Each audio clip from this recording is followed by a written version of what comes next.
Elden Ring's first DLC expansion, Shadow of the Erdtree, released recently, and like many, this has tempted me back to the lands between. And I'd love to tell you more about that, but unfortunately I haven't actually reached the DLC content yet because I got stuck staring at these awesome looking tornadoes in crumbling Farum Azula. Now, as usual, I'm not sure how these are being done, but I think the result is so effective that I'd like to find out. In this video, we're going to try to recreate Elden Ring's tornado effect in Blender and Godot using some nifty modeling techniques, scrolling textures, vertex displacement, and a little bit of shell texturing. That's a lot to cover, so let's get started. First, let's build our tornado geometry in Blender. I'm going to start with a Bezier curve of just 2 points and try to recreate the general path of our tornado, working from low frequency shapes to higher frequency shapes by subdividing the curve each iteration until I have a satisfying spiral. Next, in the Data tab of the Curve properties, open Geometry and increase the depth. This will add thickness to the curve. The thickness at each point can be controlled by selecting a point and changing its radius. So let's use this to get a nice taper at each end of the tornado. You can also mess around with the Bezier handles to create a smoother or kinkier profile depending on what you're going for.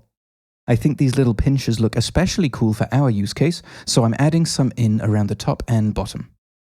If your tornado ends up with a silly poly count, you can dial this back with the curve resolution parameter.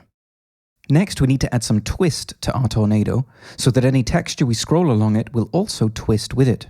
In Blender, this is handled per point and it's called tilt. You could go point by point adjusting the tilt, but to save time, I've adjusted only the first point and used proportional editing to apply the tilt to all connected points with a linear falloff. I had to tweak the distance and amount quite a bit to get a good result here, but it's still faster than working point by point. Finally, we can convert our curve to a mesh and export it to Godot. Before moving on, I want to quickly demonstrate what I mean by a scrolling texture, because we'll be doing that a lot later in the video. So here's a plane and its texture coordinates, or UVs. If we move the UVs around, you can see the texture also moves. Now to make it scroll, I can just move the UVs in a constant direction over time. Let's do that again, but with a cylinder. And now let's twist that cylinder. This is exactly what we've done with our tornado geometry, and hopefully this demonstrates well why it'll be effective for creating our tornadoes.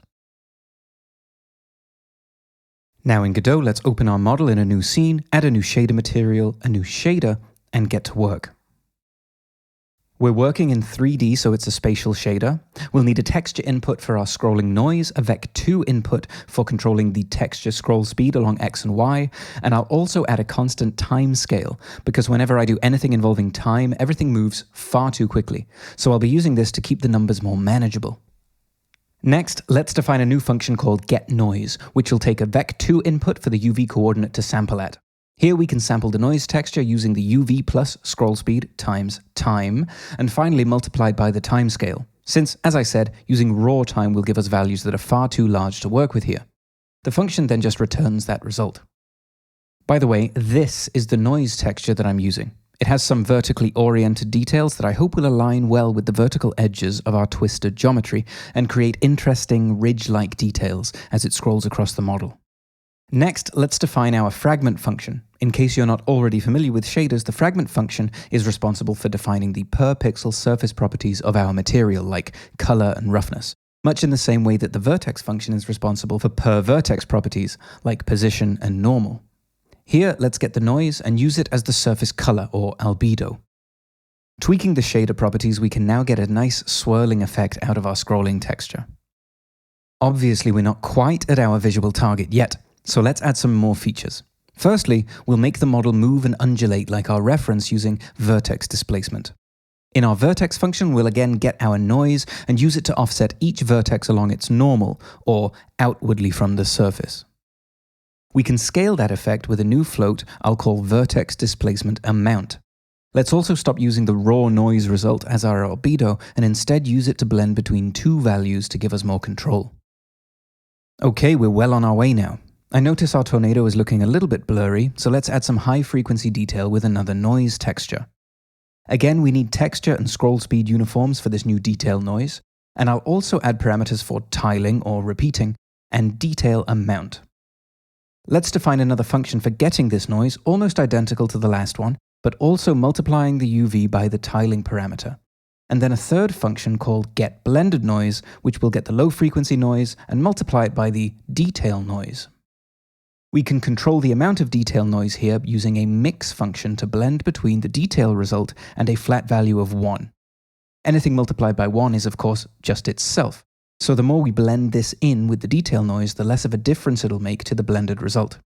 Now you can use this blended noise in the vertex function if you like, but I found that created too noisy of a result, so I'm just going to use it in the fragment function for adding surface detail. Examining our target now, I realize that it has some shininess to it, and some surface bumpiness, so let's add those. In the fragment function, the roughness can be simply set to 0.5, which I think is close enough. Then to add bumpiness, we need to somehow derive normal information from our blended noise. We'll do this using a very simple method called finite differencing. This is where you calculate the slope of a value, in this case our tornado noise, by sampling it again at neighboring texels and taking the difference between the results as the intensity of the slope. We can do this one texel along the x-axis to get the slope along x, again along y to get the slope in that direction, and normalize the result to get our normal. Here, the z value controls the overall scale of the height or the strength of the normal. This particular flavor of finite differencing is what's called forward differencing, sampling only once in each positive direction.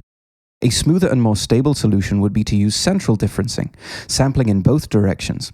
But for our use case, smoothness and stability aren't very important, so this faster version will do just fine. Here's the function in our shader with some extra details in the comments if you're interested. Let's plug it into the fragment function, and there we go, a bumpy, swirly, shiny tornado. There's still one thing we're missing, and I'll be honest, it took me a long time to figure out how it was being done, and it's this blurry layer that adds softness and depth to the tornado. If you follow me on Twitter, you'll have probably seen me attempt this effect using a shell texturing approach, stacking alpha duplicates of the tornado on top of itself to create volume. And while that result does look great, it's definitely not what's going on here. In the end, the solution I came up with is actually far more lo-fi than you might expect. For the final part of the effect, we'll use the material overlay feature in Godot, which simply renders the object again with a different material. Let's duplicate our first material along with the shader we wrote, keeping all the same shader parameter values but with one small tweak. For this version of the shader, we'll send the blended noise result to the alpha channel, controlling the object's opacity, so where the noise is dark, the tornado will be more transparent, and where it's light, it'll be more opaque. Finally, when we increase the vertex displacement amount on this second material ever so slightly,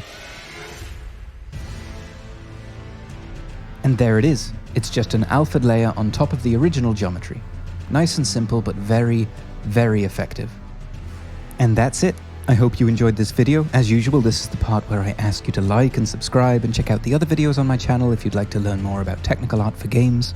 I also have a Patreon page where you can support me in making these videos and get access to all of my project files. The link is in the description. And I'd also appreciate it if you'd wish me luck with Shadow of the Erdtree in the comments below. I am definitely going to need it. Finally, thank you very much for watching.